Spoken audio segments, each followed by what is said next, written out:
Hvordan med vegansk mad og børn, kan de klare sig? Og her har jeg faktisk taget nogle bøger med, hvis jeg lige kan finde dem. Jeg tror også, du kender både Maria Felding og Mia Sommer. Og der kan man faktisk se, at jeg har købt den i Røde Kors for 30 kroner. Fantastisk. Og de er begge to veganere og har været det meget længe. Hvis man savner noget Mhm. inspiration, så er det her faktisk en klassiker. Jeg tænker også, du har hørt om den før, Ja, Michael, den der grønne spire. jeg var med til bogferniseringen Er det faktisk. rigtigt? Sejt.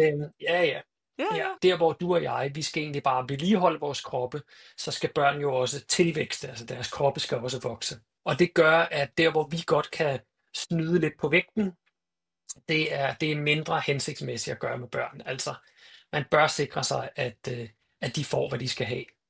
Heldigvis, så indeholder planteriget alt det, vi mennesker skal bruge. Så ja, man skal selvfølgelig huske D-vitaminen, huske B12, og spis alsidigt. Altså, nej, man kan ikke opfostre børn på chips og cola. Så får de mangelsygdomme. Så det er egentlig ikke meget anderledes end at bare spise alsidigt. Sørg for, at dit måltid indeholder mange farver. Lær dine børn, at mad er andet end kogt spaghetti. Så skal du nok få nogle vanvittigt sunde børn. Og hvis du er i tvivl, køb den bog, du viste herfra. Der er en masse gode tips og tricks, og i virkeligheden, den handler ikke om det der magi, du skal give dine børn for at få dem til at overleve. Den handler om, hvordan du gør det nemt, og så videnskaben bag i virkeligheden. Ja.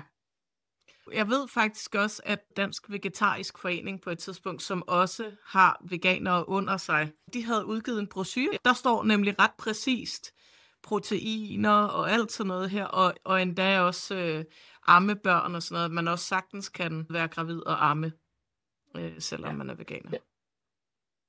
En ret vigtig ting, synes jeg i virkeligheden, at selv de største dietistorganisationer, kostrådsorganisationer osv. i verden siger, du kan sagtens leve på en plantebaseret kost i alle stadier af dit liv. Altså lige fra du bliver født, til du engang ikke længere er på den her planet her. På alle stadier kan du sagtens leve en plantebaseret kost. Der er ikke noget specielt tidspunkt, hvor du skal bruge æg eller mælk eller mælkeprodukter eller kød eller noget i din kost. Selvfølgelig, hvis man fjerner noget, så skal det erstattes af noget andet. Og det andet bør ikke være chips eller cola eller hvid pasta. Det bør bare være helt almindelig mad fra planteriget, ligesom vi jo alle sammen bør spise. Så kan man bruge år og dage på at gøre sig klog inden for det her emne? Ja, det kan man. Men jeg synes, det vigtige her, det er bare at vide, at udgangspunktet er, i alle stadier af dit liv, kan du sagtens leve plantebaseret. Yes. Amen.